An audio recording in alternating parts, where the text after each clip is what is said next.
fast, die young.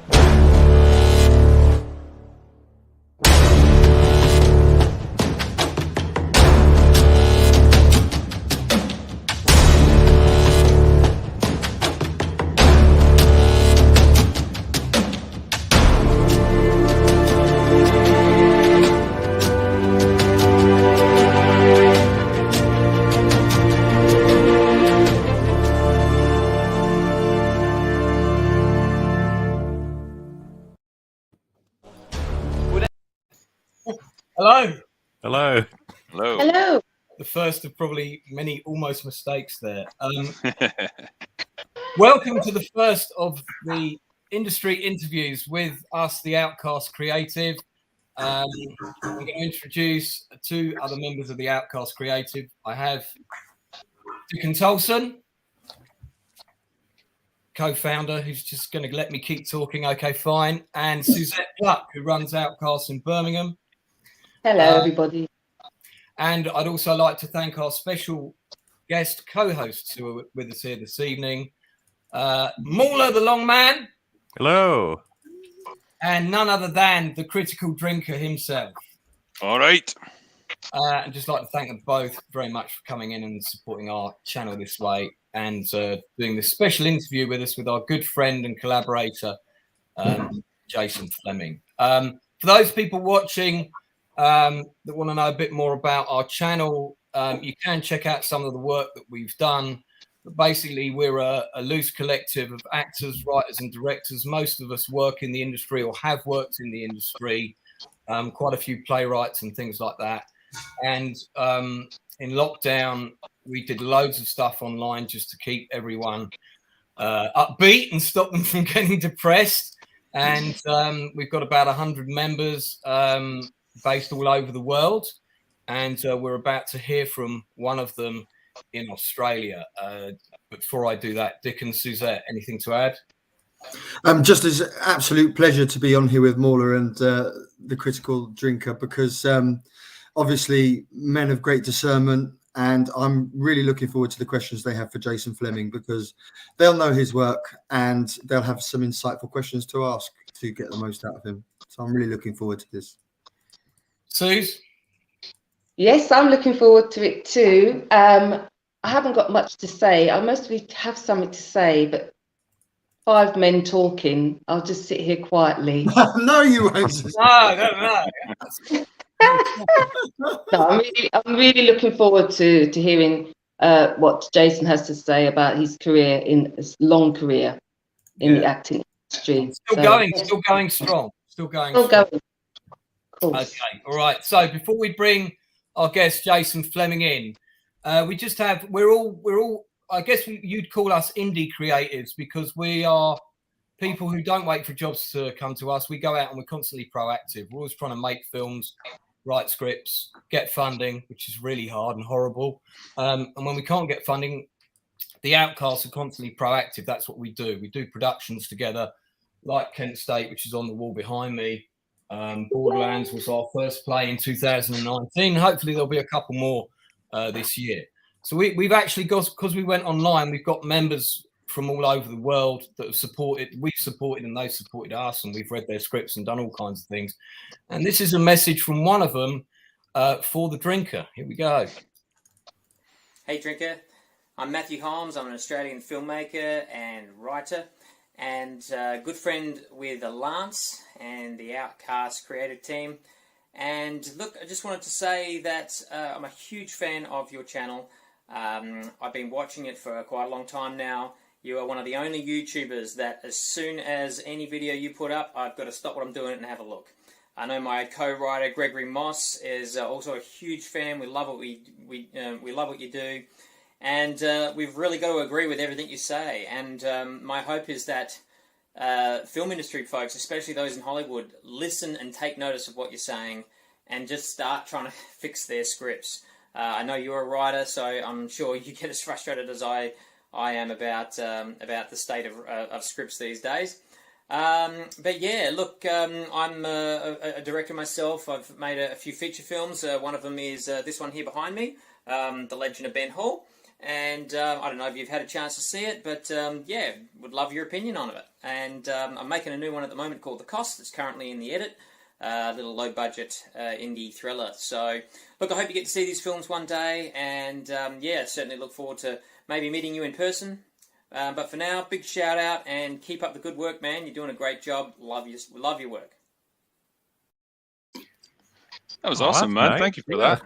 I mean, I wish I had one for Mauler as well, but I don't. But just know that we all. Oh, no worries. But, We all love you, Mauler. I got a blast of wholesome from that anyway. I think Matt really summed up the sentiments of a lot of people I know who are just dismayed at the quality of the writing and the stuff that's being churned out at the moment.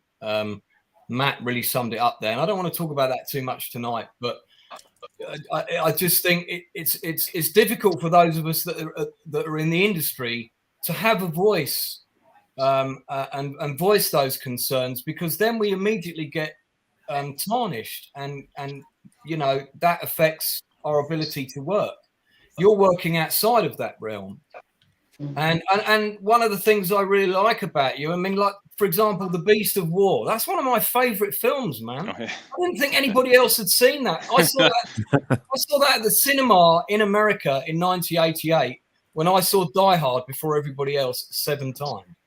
That's why I knew it was a good film to take 22 people to see at the London Film Festival in 1988. No one had ever heard of it. But yeah, I saw The Beast of War, and then you just did a video on it the other night. I couldn't believe it. So yeah, it's just a film that always stuck with me. It's like really well made, really well constructed, and definitely worth watching nowadays. And I guess this is one of the little perks of what I do is I can find these older films that really like made an impact on me, and it's like I just get a chance to talk about it. It's like, hey, remember this? This was really cool. Yeah. So we're gonna also, it's really important to look at what you guys are saying about the current industry and calling them on it.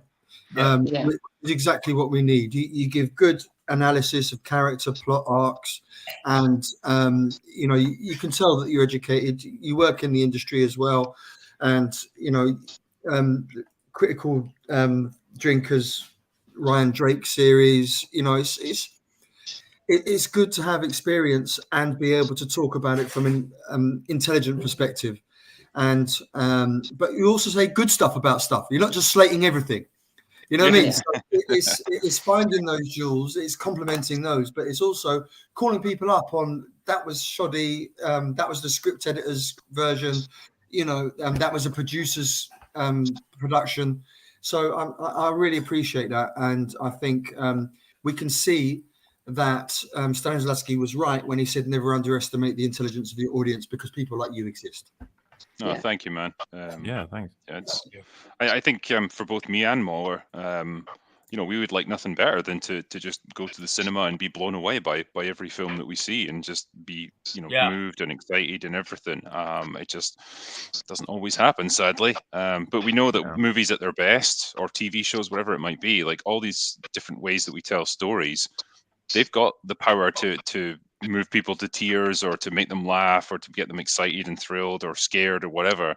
It's a great thing. It's a real art. It really is an art. And when it's done well, it's an absolute joy to watch it. And I guess it's frustrating when you see that it could be done so much better than it is, you know, and you just, that's where I try to go from. It's backing and funding and marketing that these guys have got. To have that opportunity and that pedestal, that soapbox from which to speak, you need to use that power well, don't you? And people have been using the funding just to make money and not even make a good franchise, because they're just looking at the short-term gains instead of the long-term yardage. Look, guys, I don't want to leave our guest waiting. He's patiently waiting. It's time to break out the buck fast. Oh my God! You know it's a special occasion now. I'm led to believe this is only drunk by the finest Scotsman of the Highlands. Is this true, Drinker? That stuff will literally kill you. Don't drink it. Drink it. I've had it for a year. Anyway, guys, it's time to bring in none other than Jason Flemyng. Woo-hoo! Hello. Hello Hey, there. that's lovely. Hey, Let's man. get the bucket going on there, son. Flawless. Now, Have a wee bit I'm of wondering bucky, if, yeah, be lovely. And Can I- maybe a wee body and iron brew. Come on, son. so Damn, suddenly I'm up the town on a Saturday night again. you Big could match well be. tonight, I think. Isn't it Celtic Rangers tonight? I'm not sure actually. I need to check. I think it is. Okay, how Fair can I make Jason's screen larger than everybody else's? This is my first time doing the technical what I've been You stuff. don't need to do that, darling. Rob, His that's personality what I've been trying to work out shines. for 30 years. I don't know. I don't know. Can you do that on StreamYards just to? Is it Yeah, do I I don't know. click solo layout on him? Would that It's currently 1-0 to Celtic, Jason. Right. Well, anyway, hang Thanks, on. Buck. Oh, there Oh, we there you go. There he is. Okay. So when we want to cut just to Jason, I can do that. Exit. So, okay. I like the way that they've put that function right next to remove from stream on the list. So, really helpful that. Can't see this going wrong at all. Yeah. So, Jason, I just want to introduce you. You know Dickon, of course, from way back. And Come on, Dickon. How you doing, Jace? You all right? Sweet, And bub. Good to see you, mate. Lovely to see Suzette, you. you worked with on Kent State with us, of course. Absolutely. And the times of you sitting quiet while 5 men talk is well gone. I know. Oh, wow. Is it? Okay, I've got some. Been listening in. He's been listening in. I'm going to introduce you to the mysterious figure that is Mauler, the longman. Hello. He's an excellent critic on YouTube. He's got a fantastic channel with a huge number of subscribers and has the I know all dry about sense of him. humor known to man. Wait, you know all about I me? know all Why? about him. Good to see you, mate. Yeah, good to see you, man. I've been watching you for ages. Feels really weird, but it's a lot of fun. Likewise. And last but by no means least, the Critical Drinker, who is an accomplished novelist. And in fact, I'm just going to give him his book a plug here. My tattered copy, well read, of Redemption, which is the first book in the Ryan Drake series, written by this guy called Will Jordan, who may or may not be similar to Drinker. That's a great book. If you like Jason Bourne's, that's a great book series. There's about 10 of them now, isn't there? Yeah, 9 books. Yeah, 9 There you books. go. So he's 8 ahead of me. And Will has the Critical Drinker's got a very large following on YouTube and is a fantastic critique of film and television series, and he's doing great plugs for some of the older fantastic movies, and we hope to be doing some of those on the channel soon. So Drinker, I'm going to let you ask the first question. You and Mauler ask Jace the first questions as you are our honoured guest. So please take us away, and then we'll as we go through, we'll do some of the ones from chat as well. Gosh, well, this is my first time doing an interview, so forgive me if I'm a little bit rusty to begin with. Yeah, Jace, it's a real pleasure to be speaking to you, man. It's like Mauler, I've watched your films throughout most of my life. Like going back to like Lock, Stock, and then League of Extraordinary Gentlemen and From Hell and stuff. You've obviously had a really long and successful career. I mean, I guess to start at the beginning, how did you first get into acting? I mean, it was something I always wanted to do, and I guess I never had a safety net. It was like that was what I wanted to do, and with the sort of innocence of youth, just thought that nothing was going to stop me doing that. So I was really lucky that nothing actually did stop me. I had a very kind of standard progression through doing amateur theatre, through to drama school, through to tiny parts in theatre, bigger parts in theatre, small parts in TV and film, bigger parts in TV and film. It was like, it was like that kind of the arc that you'd expect, not the arc that happens now necessarily, where, someone gets grabbed from a YouTube channel and put into a Netflix show and is a big star with no experience. I was lucky because I had the kind of confidence that came with 15 years of graft before I got into a position where people even noticed me. Do you know what I mean? So I was lucky that way. Yeah, so it gave you that kind of foundation of, experience and by the time getting people were looking at me, I've been doing it for nearly 20 years. So I had an idea of what I was doing. And I think, you know, everything we do, including your job and including Lance, it's all about confidence, isn't it? And confidence comes from self-belief, and self-belief comes from being allowed to do what you love. And that's really that vicious circle is with writing or with filmmaking, is if you're not allowed to do it, then you're jumpy, you know, and if you're allowed to do it, you're confident. And that's the difficulty with everything we do. And the same with you, you know, with critiquing and being listened to by 1 million people, you need to have the confidence to do that. And the only way to get that confidence is to be allowed to do it, which is the dichotomy, the difficulty of what we do. Yeah, I get a lot of my confidence through alcohol, so it always helps. I can neither confirm nor deny. Yeah. Listen, it works for a while. Yeah. No, I get you. I don't want to get in the way of Mauler. I know he's you know. Yeah, I guess we'll try and take it in turns. It'll be yeah, awkward, I think so. We'll That make it would work. So it's an interesting answer, because it's like it sounded like you just there's a couple of things you may have been able to do, but you went with acting. Is there any particular reason, or is it sort of an art form you want to express yourself in? And can I just add, did your father have any influence on that? Because of course he was a director. Well, you know what? The thing is, like, if you're a postman, then being a postman's an easy option. Do you know what I mean? Or if you're a welder, your old man's a welder, then you go, well, I could be a welder.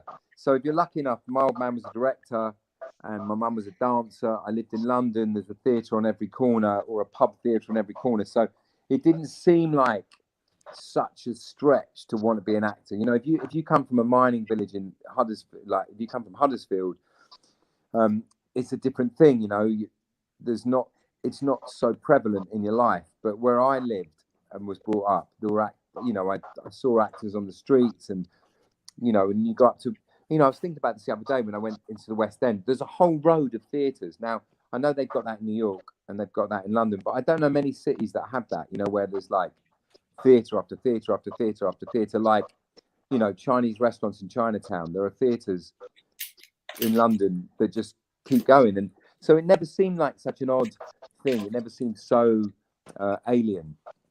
So I think maybe, yes, in short, your answer to that, Lance, it's true that my dad, I was always around film. There were film posters on the wall. There were, you know, there was actors coming into the house and stuff, even though my old man was, you know, a nightmare and useless and loved to drink. At least it was something that I was aware of, you know what I mean? It wasn't like flying to the moon. Because he directed both the Dalek films with Peter Cushing, Dalek Invasion of Earth, and which I've got the Blu-ray of, as you well know. As we speak, let me just go into the hall just while we're talking here. Did you know that? Did you know that? You have a Dalek now. Here we go. Yeah. Oh man. Original UK cinema quad. Nice. There you go. How was that? Yeah. Oh, it's great, man. So yeah, so it wasn't something that felt so far reach as it might have done for some of my northern compatriots, you know, who I went to drama school with, who came from, you know, mining villages, and they were like wanted to be actors. It was, you know, it was then an easy option for a, you know, white working class boy from South London. It didn't seem such a stretch. Okay. Go on, Mauler, jump in. Oh, that was my question. Do you want to go back to Well, Drinker? yeah, well, I think you know, it may be the same for Mauler as well, but I guess the first time I really saw you in something would have been Lock, Stock, and you know, I guess that was like kind of a big break. I guess something that comes with that is when you start to get associated with a certain genre of film, like, you know, gangster type movies, and you might end up, you know, I guess there's always a danger that you could end up getting cast as these like, you know, London kind of street gangs kind of parts. You know, is that something that you would try and avoid, or is there a way that you know, you would try and like split out into and diversify into different parts, or would you be happy just like kind of doing parts like that? And I've all gone blank. You can hear me, right? There was a lag. There was a lag. There we go. Okay, I'm just saying. I think really lucky because, and I mean this in the best possible way, I was the least successful of the 4 Lock Stock boys. You know, Statham went on and became a huge, you know, he's on 30 million for the Meg. Dexter had his journey. Nick, you know, became GQ's best dressed man and was doing Barclays Bank advert. So it was like I was the one that whose name you couldn't quite remember. And actually, in the long term, that's done me a lot of favors because I never felt like because I couldn't really be boxed because I wasn't too specific. It meant that I could, you know, cover a whole wide genre of movies, which, as you know, I have, you know, and I've done all those monster flicks and all the makeup jobs because no one else would do them. And I've been allowed to do, you know, a whole plethora of stuff, probably because I wasn't quite boxable. Having said that, after 35 years, I'm now doing Nick Love's new show, which is about a gangster whose son kills a copper and we go on the run to Spain. So I'm back there again. Yeah. Full circle. Yeah. Looking forward to that trip to Spain, mate. Yeah, you're welcome, Lance. Oh, I can't wait. We've got a question from someone. I'll get to a couple of these. I don't know how many we'll have it in chat, but one of I think it's one of Drinker's regulars, Oswald Smith, said, "Could you describe your experience of working with Guy Ritchie?" Blimey, it's been a while, but you know, those early films like Lock, Stock and Snatch were really, as you said, were really important for me because casting directors in America are generally, as we've discussed about indie actors and indie directors and writers, they're kind of lazy and they need something to pin something on. So when Lock, Stock was successful, they were like, "Get me one of the kids from Lock, Stock. Get me one of those guys." And it didn't really matter who it was. It was just that you were associated with that success. So Guy Ritchie, being part of Guy's team, was very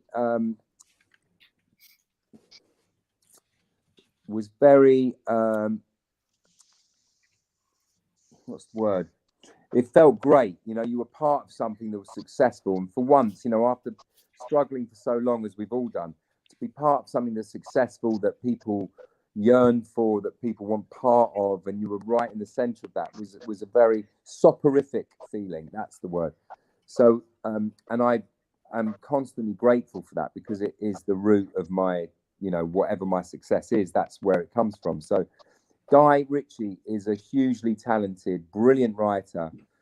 He is, he can be not lazy, but he's the person who needs to make the least effort to be successful because he has bundles of talent. You know, he does recce's from films from the car. He just winds down the window and goes, "Yeah, that looks good. We'll have that. Yeah, thanks very much. Let's go home."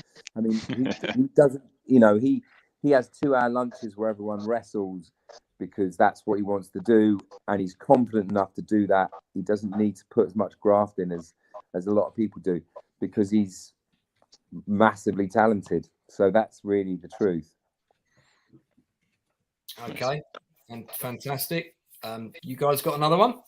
Well, yeah, on the topic of since we're around Lock, Stock and Snatch, I was going to ask, do you think more so the script, the director, or sort of the opportunity that drew you to that project? Because honestly, they're two of my favorite British films of all time. Like, I don't know they've all got the same signature, you know, Guy Ritchie.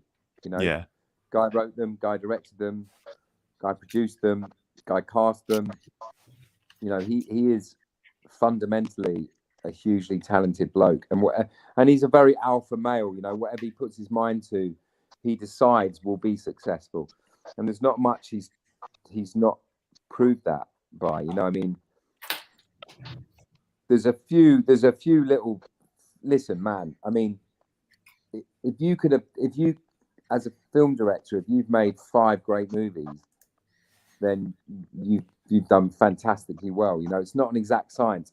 You guys were talking about the output of the TV shows and films and saying that you were questioning their merit. Now, making a film is not an exact science. It's a really, really tough thing to do. And I applaud anyone, including Lance, who's made a film, full stop.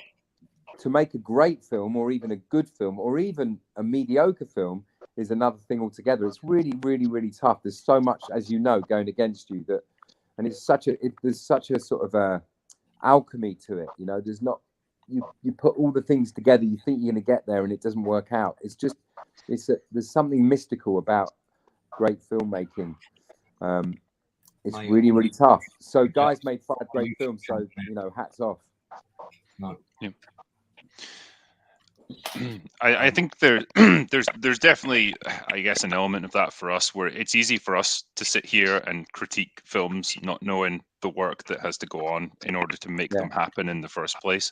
I think, you know, when we do it, it's coming out of that place of just wanting to see it be the best it can be. And I think sometimes, you know, a lot of the times when we break down how films are put together, it's not so much the production side of things, it's more the writing, and you know, like maybe this doesn't quite hang together properly, or maybe this doesn't make sense the way it should, or whatever. And I think that's where Mauler and I kind of tend to come from, more than just the special effects or the acting, because that's a little bit more subjective, I guess, for each person. In general, if you take from the 30s to now, it's gone full circle, where the studios produced it, wrote it, it had their agenda, to being again now it's the bigger companies or the big studios that can actually have the clout and have a team of writers.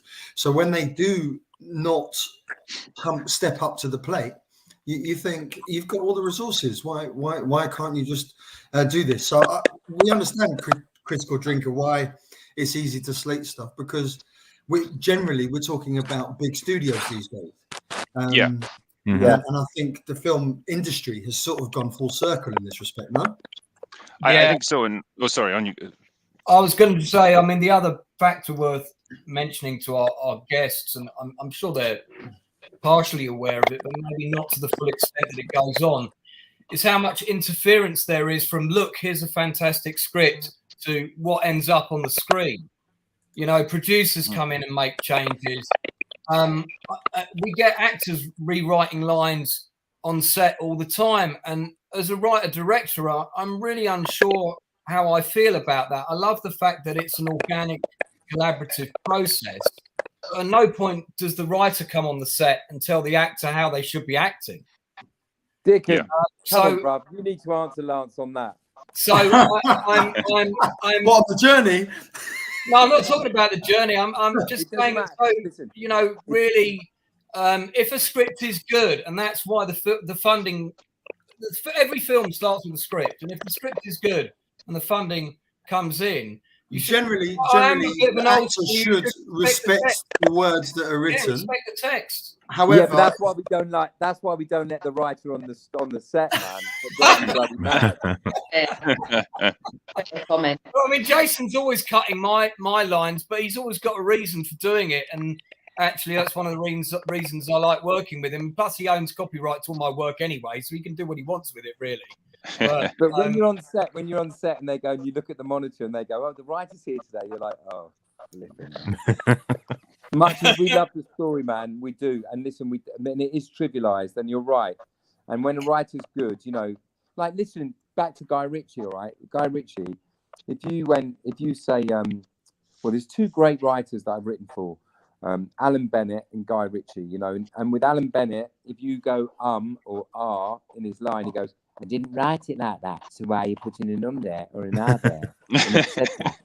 And with Guy Ritchie, he's like, if you go, "It's a deal, it's a steal, it's the sale of the blooming set," he goes, no, mate. If you say that wrong again, I'll fine you 20 quid. This is the line. It's a deal, it's a steal, it's the sale of the bleeding century. And you're like, all right, I'll say it like that. And he goes, well, you can say it like that, but if you don't, I'll fine you 20 quid.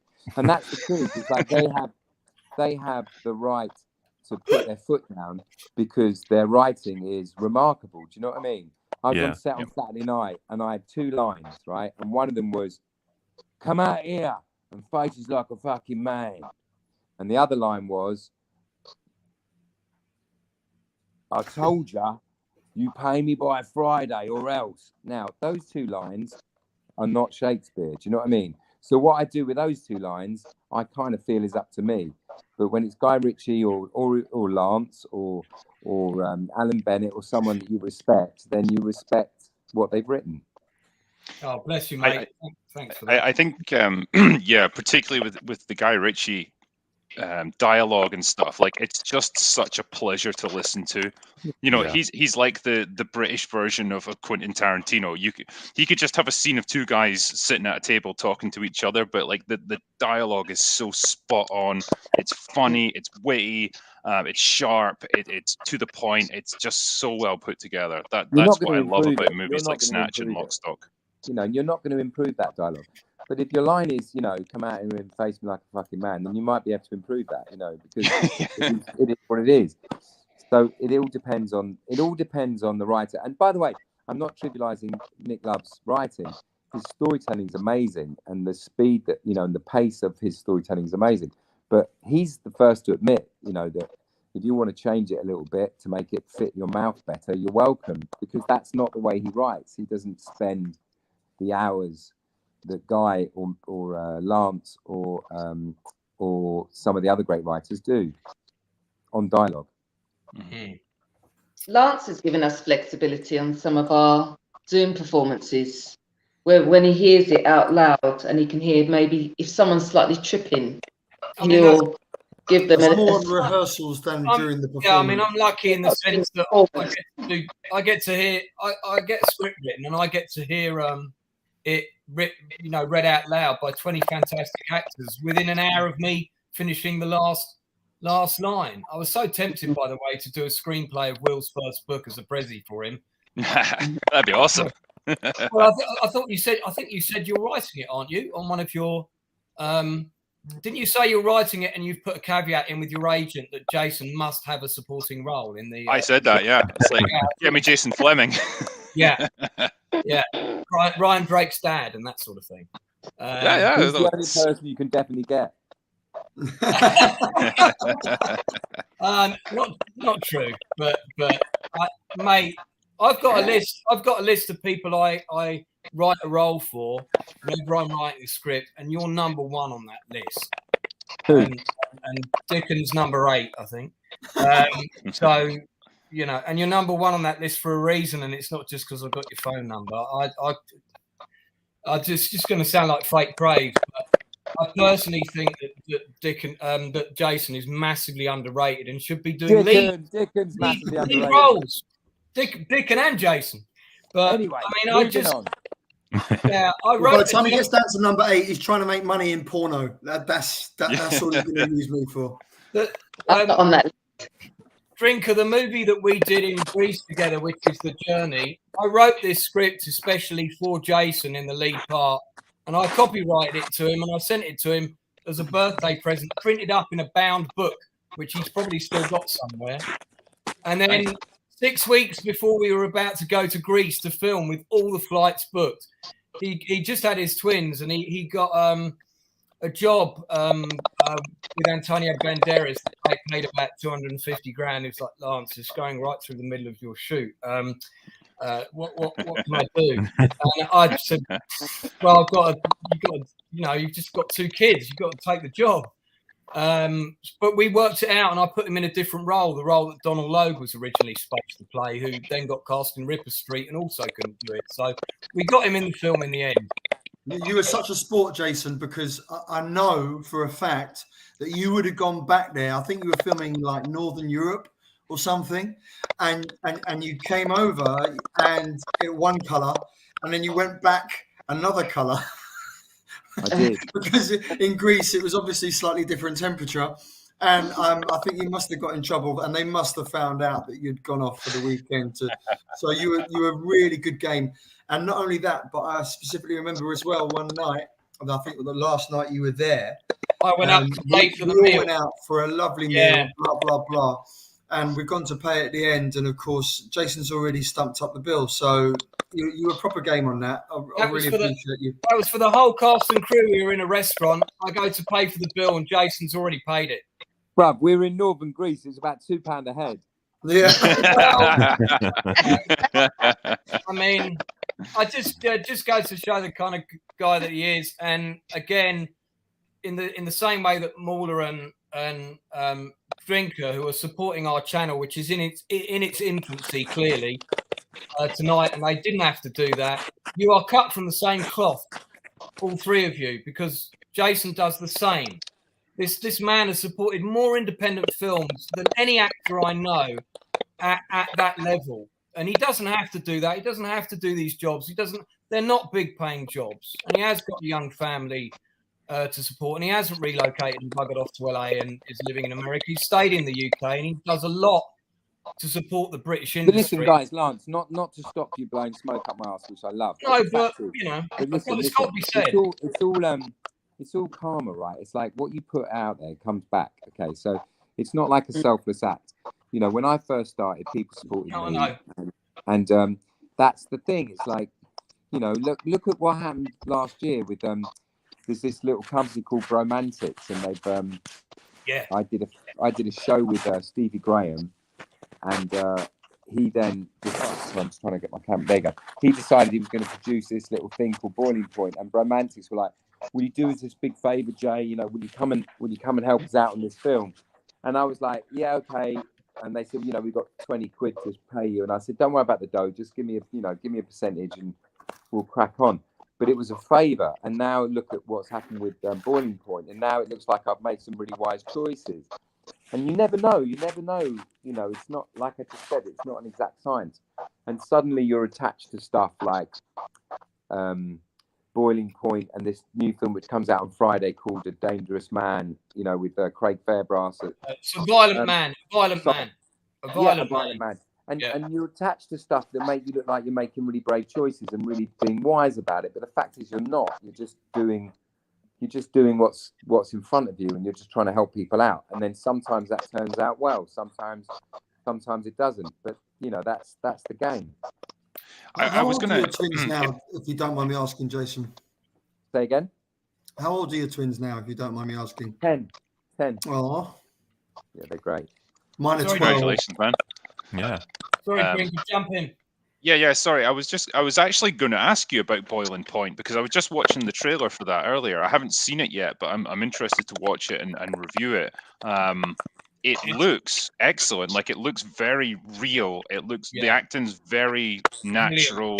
It looks like the kind of atmosphere you would really get in a kitchen in central London. Well, what have you been reviewing if you haven't been reviewing Boiling Point? What's that? Sorry. What have you been reviewing if you haven't been reviewing Boiling Point, man? Just little things, you know. He's been doing important films like Captain Marvel, goddammit. I know, this is it. But these are the films that I'm more interested in talking about. I don't say it about many of the things I do, but what I love is in my head, right? Your annual salary is your annual salary.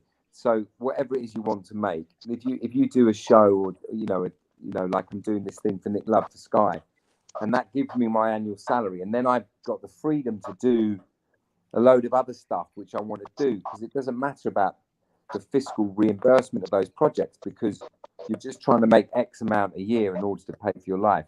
So if you get a big gig like I just got, then it means you're free to do these other projects, and that I've loved, you know. And I've always thought like that, which means I've always ended up doing a load of films, lots of which have never been seen, lots of which my agent says I should never do. But because I feel committed to doing stuff at the most basic level of filmmaking, I find that exciting.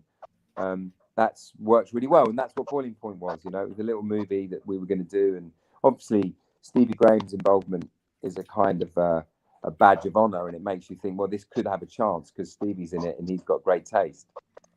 We had a clip of Boiling Point lined up for tonight, and I asked for permission from the producers to show it, and they said no.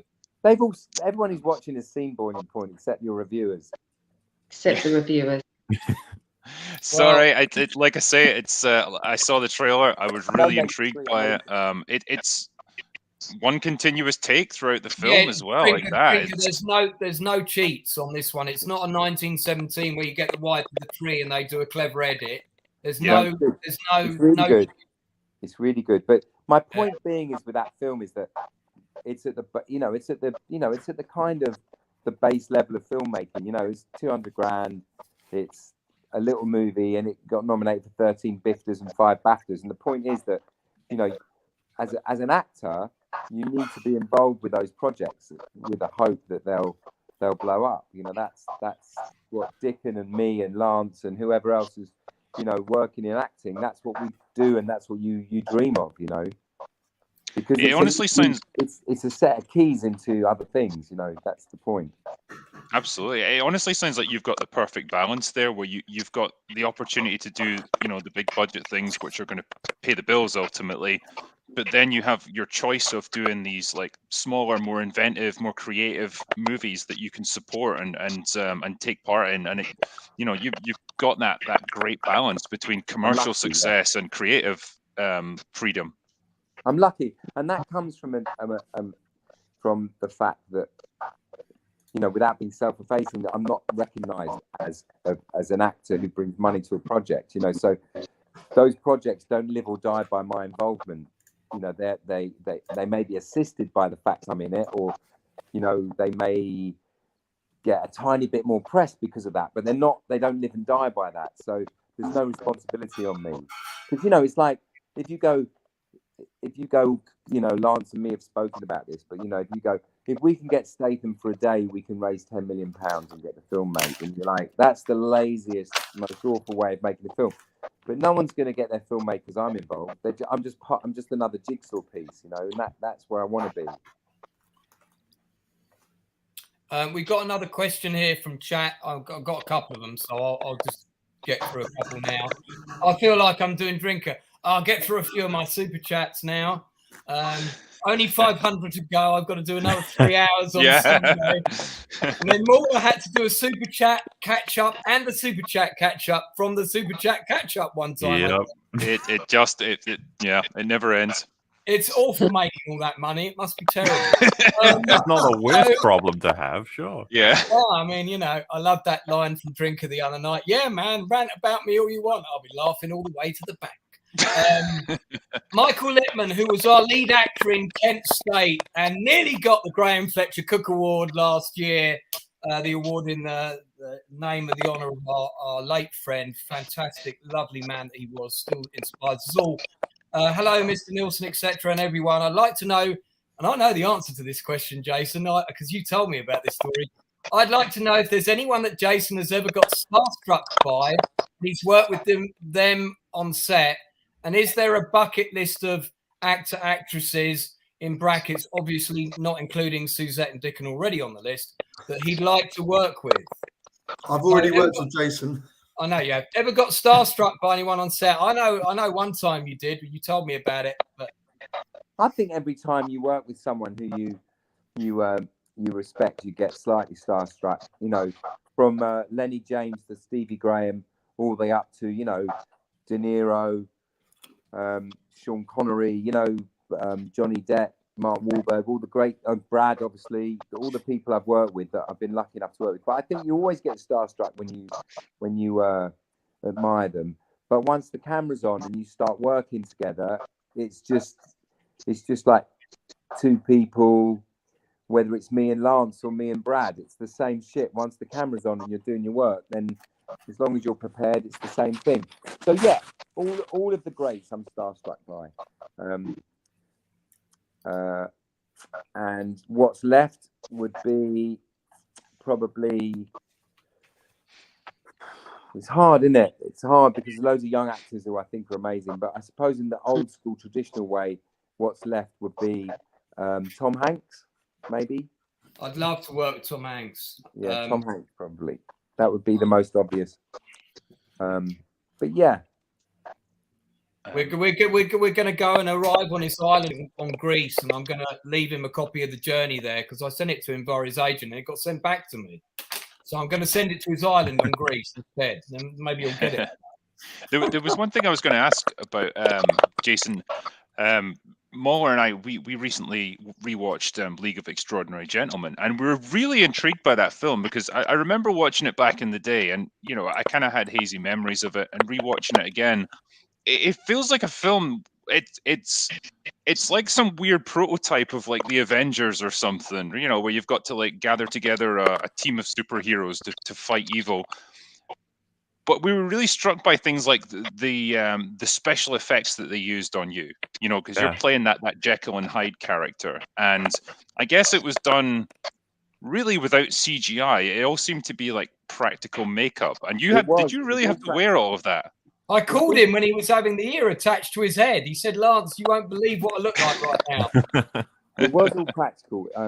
The thing about that film was there was a great special effects guy called Rob Bottin who did a lot of the early horror films, and he was amazing. And they decided to do it all practically. So at the same time they did the Hulk, the sort of modern movie version of the Hulk, which was all visual effects, and then we did League of Extraordinary Gentlemen using all prosthetics. But I think there's a sort of innocence and a purity to using prosthetics and rather than visual effects. I much prefer it. I love it because you're just like, wow, that's the real guy. That's really him. So yeah, there was an innocence and a beauty to that, although it wasn't that beautiful at 2 o'clock in the morning because it was an 8-hour makeup.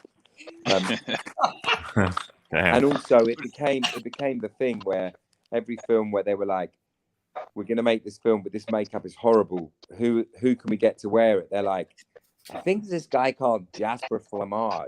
He's really. I'm not sure if that's his name. I think that's his name, but he'll do anything. And so there was like about a 6-year period where I worked on massive $180 million movies, but in huge makeups, which has now ceased. Stop. You played the Ghost of Christmas Future recently. That was that was brilliant. I really loved that. Yeah, that was about an hour and a half, but that was quite a funny story, just really quickly, right? Because Tom Hardy was producing that movie, and Nick Murphy, who I did Save Me with, he was directing Christmas Carol, and he went, Jace, it's like 5 days, you don't have to speak, it'll be quite good fun, blah blah blah. And I said, I'm in, it's fine.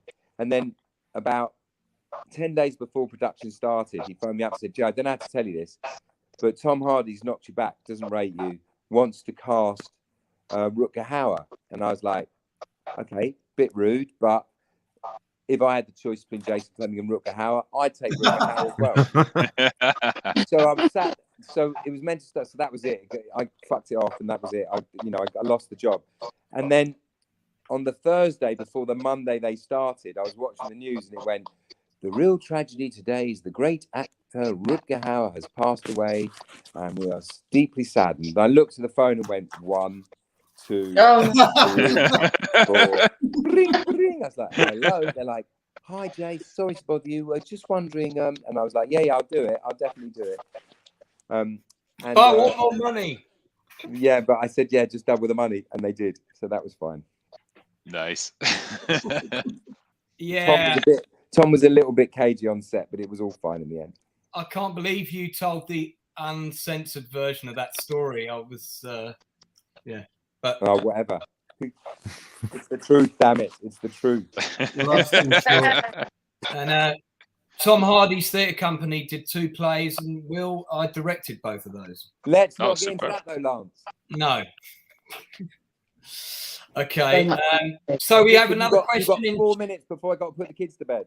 Oh, you're joking? Really? Shit. Okay, I've got one question in. Got one question in chat. I've got one question in chat here. Have you ever had to learn an unusual skill for a role? That's from Mel.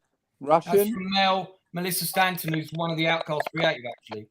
Russian, I guess. That's a pretty unusual skill to learn. For that, I did a series of films called V, which were like these epic Russian movies, which the whole story is amazing. It's like the whole thing about making films in Russia, which is a country that is used to making government-funded films, so they take 8 years, and that's quite normal. It was amazing because that's what they do now. So they go, Jason, in January we do 1 week in Prague, and then we see you in July, and you're like, wow, you guys are amazing. And they'd wait for the weather, they'd wait for the seasons to change before they started filming again, and And I thought the film would never come to anything. But actually, Rutger was in that as well. Rutger's in that, Charlie Dance, me.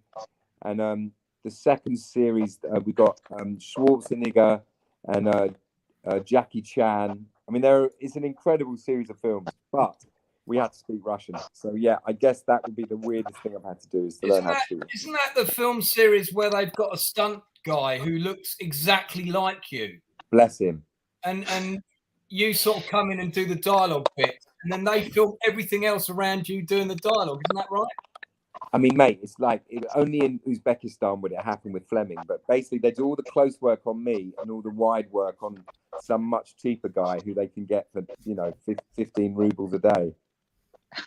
Well, but I'm really proud of those films. I love them, and I love the filmmakers who made them, and I just love the fact that it took 8 years to make the first film. I mean, it's just amazing. They would just literally go, we'll see you in 7 months when it starts snowing. And you're like, oh my God, you guys are brilliant. Was that the series when they said, we'd love you to meet the old producer, but you can't? And you were like, why? Well, he is dead. No, that was in South Africa. Yeah. Was it? Yes. You told us that story on the set in Greece, and I just remember it vaguely. Where's the? No, you're right. The Russian producer, I think, died as well. They're like, "Where is the producer?" Went, "He is dead." And the funding was all like dodgy, and they have Louis Vuitton bags full of cash. I mean, these things don't happen in film anymore. They just don't. They used to back in the good old days when taxi drivers could make $3,000 a week, and filmmakers would give Louis Vuitton bags full of cash to actors. But those days are long gone. Mauler, I want you to ask maybe the last question or so, because I feel like you haven't got your dibs in. Get another one in. All right, yeah, I've been happy to listen, but yeah, because there's obviously thousands of questions I could ask you, especially with. Yeah, Jason, you're gonna have to come back for part 2, mate. It's called the Long Man for a reason. What last question? What could it be? Fuck it. What's your favorite experience when you were making a movie? And Dickon and Lance and everyone who's made films will know this. There's an incredibly bonding thing with success. Like the WhatsApp group on Seed of Chucky is not that active. That's a statement. But the WhatsApp group on Boiling Point and Lock, Stock and all those things, you kind of bonded by success. And I think, if I'm really honest, growing up as a kid wanting to be an actor and then making The Curious Case of Benjamin Button, where you're the only person at the read-through you don't recognize, and every single head of department is an Oscar winner, that's like something you want to tick off and you don't get to tick off. Not many of us get to tick that off. So I think that was probably the best experience because, with Fincher and Brad and Cate Blanchett and the great structure of creatives that made that film, you kind of feel like you feel like everything else after that's a bonus, and I truly believe that to this day. That was, when you're on that set and you look around and you go, like, for instance, inside your suit, it would say the name of the New Orleans tailor. And if you're on set and you open a drawer, the drawer's dressed, the drawer would be dressed. Or if you open a cupboard, you'd open the cupboard and there would be suits in the cupboard that were your suits if it was your bedroom. And every drawer you opened, you'd find your passport, your glasses, your pencils, just in case as an actor you decided to open that drawer at a moment in the scene. Everything was there. And that was an amazing luxury and a great privilege. So yeah, that would be it. Yeah, really enjoyed your performance as the father in that role. It was fun. It was great. It was fun working for Fincher. Could you please extend our best wishes to your lovely wife, Ellie, who's probably saying, "Are you doing something for Lance again?" And also, big love and hugs from Uncle Lance to the two boys. Tell them they can look forward to more unusual board games for Christmas from me. Fantastic. You guys, well done. You're all brilliant at what you're doing and keep it up. And, I'm here if you need me. No, I know that, mate. Pretty much appreciated. And Jason, is there anything you want to plug before you go? And I know we've got Violent Man coming up with Craig Fairbrass, or maybe talk to that talk to the guys about that in a bit, because of course I was at the cast and crew screening of that. So I've not seen it. Lance has seen it. But there's another thing. There's a series called Alder, which is coming out on ITV about infiltrating the far right, which I'm really proud of. It's great, with Stevie Graham as usual. A load of other rubbish that I'm in, but it'll all come out in the wash. But thanks, guys. You're doing a great job, and thank you so much for letting me be part of your community. No, we love Jason. Thank you so much for supporting the Outcasts, and I just can't wait to do behind closed doors with you, brother. That's going to be really interesting. Cheers, guys. All right. Yeah, man. Thanks, Jason. So we'll get him on again. So obviously, in order for continuity to be successful, we'll have to have Mauler and Critical Drinker back when we do. They'll have to wear the same top again. Mate, I was really tempted to wear my loud Hawaiian shirt because I felt I needed to top your polka dot shirt from the other night. I know, yeah. It's like, man, it's become the stuff legend, that shirt. I think you need to sell that as part of your drinker merchandise. I reckon they'll go off the rack. Hey, listen, this T-shirt may look tardy, but it's been in scenes with David Carradine and Dexter Fletcher, okay? Well, that's a good pedigree right there. Yeah, so, well, that was Jason Flemyng, everyone who's watching. We had him on for about an hour. I was hoping to keep him on for a bit longer, but he does have two very young children. You have to be regimented when you have twins. There's no room, I know from experience. Yeah, several of our guests know what it's like to have young kids, and it's a bit of a mission. But I'm hoping we can keep our co-hosts on for a little bit longer. Just going to tell you, so Jason didn't have time to give it a plug. His next film to be released, which I think is either out shortly on streaming or is due to be released, is called A Violent Man. It's Craig Fairbrass is the lead. You're familiar with him, I would imagine, from numerous gangster films, the Rise of the Foot Soldiers series mainly, but he also recently did a fantastic film called Muscle, which is really creepy, and then also Villain, and it's all set in a prison, and it's the same producers as Boiling Point, and I've got a project on the boil with them, pun fully intended. So I got invited to the cast and crew screening of it in Soho the other day, and I've got to tell you, it's the most darkest, disturbing film I've ever seen. And I've seen Mauler's child autobiography, so this was proper hardcore, man. It's a real dark film. When I came out of it, I felt like I've been in prison. Really? And it's directed by one of the leading actors, the actor who plays Joseph Liebgott in Band of Brothers. It's directed by him. So all Bromantics, which is the company that Jason mentioned, I think the name Bromantics came from the fact that they were all friends who became kind of brothers who met on Band of Brothers. So Phil Baranti, who directed Boiling Point, is one of the main actors in Band of Brothers. One of the main producers of Band of Brothers is another one of the cast. And then, of course, you've got Stephen Graham, who had a bit part, blink and you miss him, in Band of Brothers. These guys all met on Band of Brothers. And so they're all doing a lot of projects together.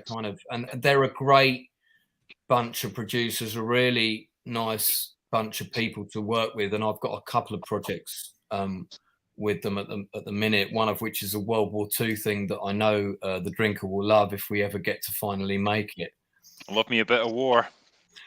Yeah, I know, mate. I can't believe you didn't get me on the Bridge Too Far stream. I've got that's not like my favorite war film of all time, and I know everything about the production from top to bottom, everything. I've got an original call sheet just sitting over there from the set that Alan Tompkins gave me, who was art director on it, who was a really dear friend of mine, sadly passed away a few years ago. And but so Mauler and Drinker, your chance to plug stuff. Let's see if we can. Do you want to go first? Can we get you to 2 million subscribers before the end of 2022? Yeah. More than happy to have just had this conversation. I wasn't intended to plug anything. I was just talking with you guys about movies, movie industry, all that stuff. Obviously, if people wanted to find where I am, it's just Mauler on YouTube. I rant about movies. Mauler, tell us a bit about your channel, because there are people watching. I mean, there's probably We've got 113 on, and I guarantee that 50 of them are from the Outcasts Creative. So tell us that you see, look, 4 that aren't have just dropped off because they know what your channel is. So, tell us a bit about your channel, the kind of stuff you do, because not everyone watching is going to know. And well, get you those extra 50 guys.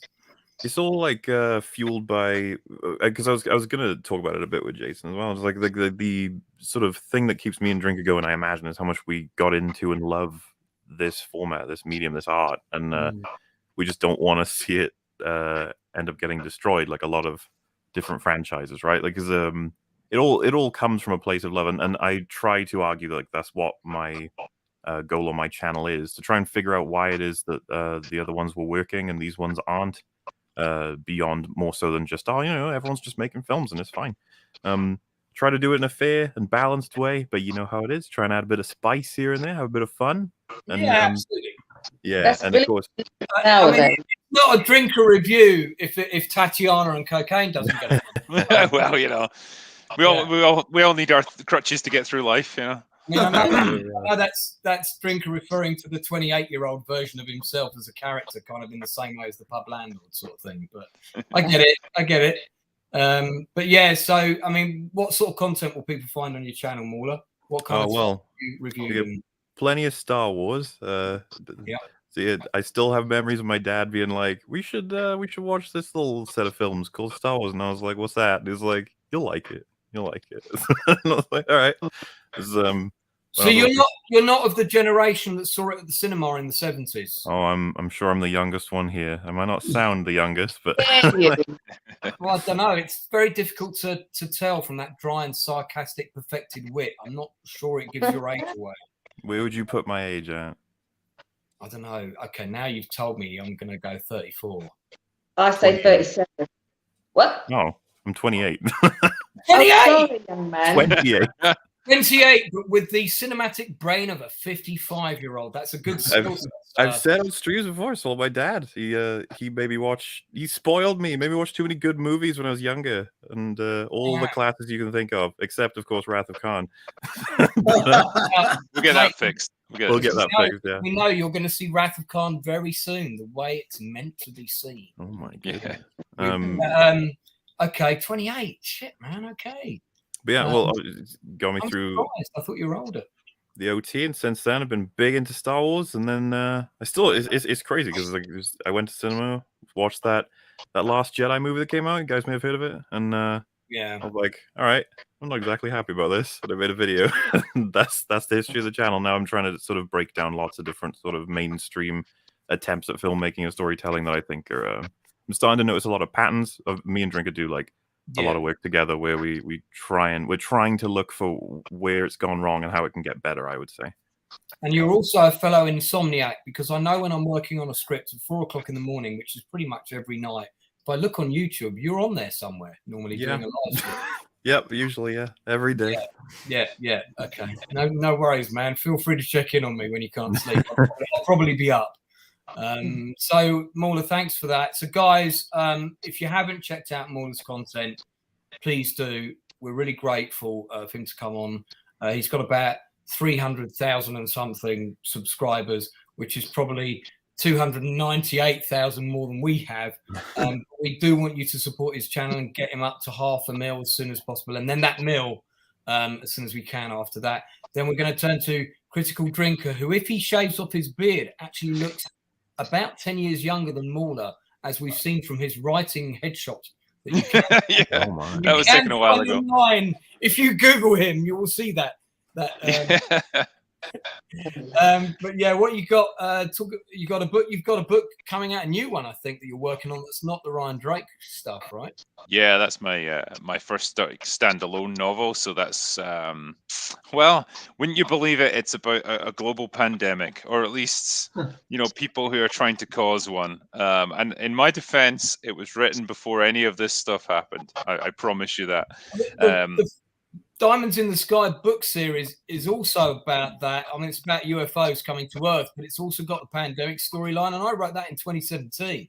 Yeah, see, we planned for this stuff, or we predicted it, but no, it was it's almost like a terrorist group plans to cause something like this, and the main characters have got to try and find a way to stop them and figure out how all this began. So that's going to be out in August, I believe, in North America and Europe and stuff, and it's going to be called Dark Harvest. That's the title of it. Oh, that's right. Yeah, I remember you mentioning that, and that's interesting because we just did our last acting workshop on Monday night. It was all around the story of terrorism, wasn't it? So not quite the same, but a bit similar. And you've got, if you go on Amazon, look up the Ryan Drake series, you'll see 9 books. 9 books, 2 novellas. Yeah, and I've read the first 3. If you like your Jason Bourne, you like your action thrillers, they're very fast paced, extremely well written, as you would expect from the Critical Drinker. I don't think I need to tell anyone watching that he's got a fantastic channel that is packed and rammed with reviews of all sorts, both applauding the good and calling out the bad. And I think I probably agree with 99.9% of all of his reviews. Thank you very much. Suzette, when's your book coming out? I froze. Sorry, I didn't hear you. You frozen for a minute. Yeah, I did. Suzette, when's your biography coming out? Oh, I would write that. I would not write that. I Am Laura's Love Child by Suzette. When's it coming out? No, you'll tell us about Outcasts Birmingham and what's happening. Well, we've just started our class up here, just getting the numbers in. It's been very interesting, actually. It's not as successful as the London one because we've just started. It's only been running a couple of weeks. Yes, only a couple of weeks. Yeah. So it's been interesting because the people I've had in have been quite nervous. So I feel if it had been a room full of the Outcasts created down in London, they would have been overwhelmed and not returned. Yeah. So I've been able to give them quite intense classes and break down. They wanted to know a lot about what goes on behind the scenes, what happens. No idea, never seen a script before, but have wanted to do this their whole life and are looking at doing it now. So a lot of people who are in their 40s have put it down for quite a while and are just pushing themselves now. So it's great for those kind of students. And we've got some new ones coming on Monday. So it's very exciting. Well, obviously, Will's going to be on the next train for your class because it's halfway. Your class is closer, so I mean, count me in. Yeah, I specifically remember him saying, "I definitely don't want to do acting except with the Outcasts" on his last broadcast.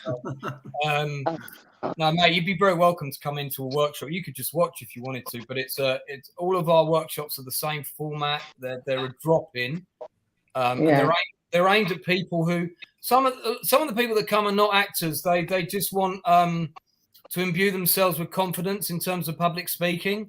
So just the act of getting up and doing stuff in front of other people is quite a big step for those people. And that is very much, as I'm sure Dickon can probably expand upon, that's very much the ethos of what our late friend Graham Fletcher Cook taught. You know, just get up and give it a go. And we were all students at one time or another of a very great acting coach who's a dear friend of Dickon's called Anna Scher. And if you watched Grange Hill back in the day, guys, which I'm sure you must have done at some stage, I'm of the Tucker Jenkins era myself, so I'm giving my age away. Most of the actors that were on the first 10 seasons of Grange Hill all came through Anna Scher's acting school, which is also where Dexter Fletcher came through, Graham Fletcher Cook came through. I could mention a lot of other names, but you know, we don't want to be here all night. We've got bottles of Buckfaster down. But you know, that is the actors community outside of the main set in London. They are the working class people that end up with roles on EastEnders. They're the people that sort of you know don't get the same opportunities as some other people, but they're all proper grafters. And through Anna and through Graham and through Dickon, I've met just the most amazing people I've ever met in the industry, grassroots people, genuine people that are just lovely people that are cut from the same cloth as you guys, they've all come via that route. And we've got a great bunch of people, regulars down at the Outcasts in London. And if anyone ever wants to come up and turn up, you can find us on Facebook really easily. Just type the Outcast Creative. We're the only one. And just send us a message, and it's a drop-in. You turn up, and it's super cheap as well. That's the other thing. We make it affordable because, you know, COVID pandemic, no one's got any money apart from Will, who's buying his 5th house now. So, but I'm only kidding, mate. Sorry. But, he's not opened the drink yet. No, it's only the 3rd house. He's you know, it's just the lake house up by the lock. All the money goes on Tatiana. What can I say? Yeah, mate, and that's a big bill. That's a big weekly. Yeah, bills me by the hour. Listen, guys, it's part of our philosophy, really, that we act in camaraderie, not in competition. So instead of trying to upstage our fellows, we'll actually try and be part of a team. And I think that whether you're cast or crew, production, direction, or audience, we're all part of a team, and we want to see the best products on screen. And I think that's the way forward. Being self-effacing and just wanting to push yourself and being in competition with everyone else, I think it's an outdated, outmoded form of working. And I think the Outcasts represent what the future is. And the future is camaraderie, not competition. Yeah. Yeah, and we really support our members as well. I mean, Suzette will tell you that when the drive was on to get you to 1 million subscribers, you have no idea how much I marshaled the troops on that one, man. Oh, thank you. There was a lot of shit going on behind the scenes. Right, you've all got to subscribe. So there was a lot of that going on, and we were determined to get you over that branch. And also, I'm proper chuffed that you made me a mod, which at the moment it happened, I had to dash back from the loo, which was entertaining. I think Rennie is probably a bit faster on the fingers at kicking people out. And it's something I neglected for quite a long time, and then eventually realized, if you've got a certain number of people watching at any one time, there's always going to be a little bit of trouble. So you need mods that know what they're doing. So I appreciate you helping out. Well, listen, man, it's an honor, and I love watching your shows. And I've got to tell you, 2021 was quite a tough year for me personally, for reasons I'm not going to get into, but although you've had a bit of a hint of that. And one of the things that always uplifted me was that both with you and Mauler your stuff is informative and it's on point, and the criticism is always really valid, but you make it funny as well. So I know if I see a new video from you while I'm, contemplating how I'm going to pay the next gas bill and that kind of thing, I know I'm going to have a laugh for 5 minutes when I put one of your reviews on, and it's going to lift me up. And I think the very first super chat I paid for when you were on with your guest, Mr. Shouty, and I like Az, but he does rant a lot. But I like him. I do like him. I think the first super chat I ever sent you, I don't know if you remember, I said, keep up your good work. This was in lockdown. It was in the height of lockdown. You've no idea how much you're elevating people's mental health, because I could see other people mentioning it in the chat, and I decided to pay for it and say it so you'd read it out. That was my first super chat that I paid for, and I really meant that. No, thank you, man. I think it was obviously a tough time for every one of us, and it's not something that we talk about much on stream, but everyone's gone through like difficult spells with all of that, and it means a lot for you to mention that.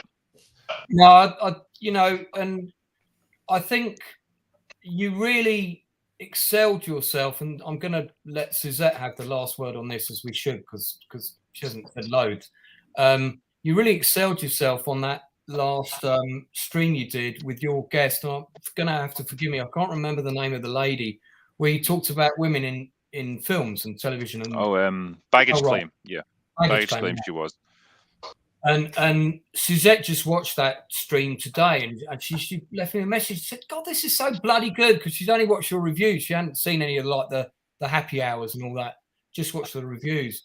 And you started getting into some really life philosophical stuff, you know, especially about how we're all really you know, we need a partner in life, and we're not destined to be alone, and that's not mentally healthy for people. And you got into a lot of nuance about that and other topics around that and other stuff that I don't want to open a whole can of worms on right now about, you know, what's happening with schools in America and gender and all that stuff. But there was a lot of really interesting stuff there. And suddenly it went from kind of, we're talking about women in film to drinkers philosophical happy hour. But it was really good. I've got to tell you, it was really good. And you could see people in the chat reacting to it going, shit, I mean, this isn't what we normally tune in for, but this is great. And I thought it was really insightful. And the two of you together, and the fact that you brought on a female guest to discuss that topic, rightly so, fantastic, man. Just, yeah, I really took my hat off to you. There you go. Yeah, I have got it. There it is. Not Yeah. Put that back on. She was Put it back on. No, she was a really good guest, and yeah, she had lots of just great insights, and so the conversation went from you know, movies to philosophy to like modern social issues and stuff, just all over the place. But it's fun to talk about. Maybe that's a new sub channel within your channel. Drinkers, Drinker and Maulers, philosophical happy hour. Music. Yeah. Okay, Dickon and Suzette, any last words from you guys? Just very much appreciate you asking insightful questions. Lovely to be on the chat with you, and thank you for recommending StreamYard. And I look forward to seeing you again in the future. Brilliant. Thank you, Suze. Yes, hopefully see you again for part 2. And yeah, I thoroughly enjoyed the what I watched today on YouTube. And it was, for me personally, it was nice to see people having real conversations, because everybody's tiptoeing around everything at the moment. There's too much PC stuff going on, and we have to talk about the honest truth of what is going on. And it was nice to hear. So I'd recommend anyone go and watch that. And thank you very much. I've enjoyed the evening. I have been quiet, but it's nice to listen as well. Yeah, so thank you. I hope you've enjoyed it too. Trust us, guys. If you meet her in person, she's nothing like that. Listen, so it just remains for me to say thanks so much to Mauler the Long Man and the Critical Drinker for being our guests tonight and staying that extra time as well. If you haven't subscribed to their channels, they're both worth your time. I promise you, you will laugh and cry in spades when you watch their reviews. You'll probably learn something as well. You'll probably learn about some new films to watch. We're going to be doing some reviews on this channel too. We are going to be focusing primarily on British dramas, not exclusively. We are going to do some American stuff. I'm a big fan of the show The Shield, which is my favourite cop show of all time. So, and I spoke to Sean Ryan and Michael Chiklis myself on Messenger not that long ago. I'm hoping down the road I'm going to see if I can get them on as guests. But that is a show with really fantastic writing. I can't remember, Drinker, if you've seen it, or Mauler, if you've seen it. If you haven't, that's a binge watch that's worthy of your time next time you've got to isolate for 7 days. If you want to check out some of our other content, there isn't reviews at the minute, but we have done performances of scripts live online where all of our actors had appropriate backgrounds. They had the sets in which they were acting in. The actors are all wearing costumes. They're all off book and they're performing live.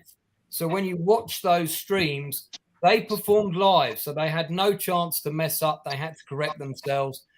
Dickon and I had an entertaining time when we were doing a scene and one of the actors lost their connection. So watch that. It's a lot of fun.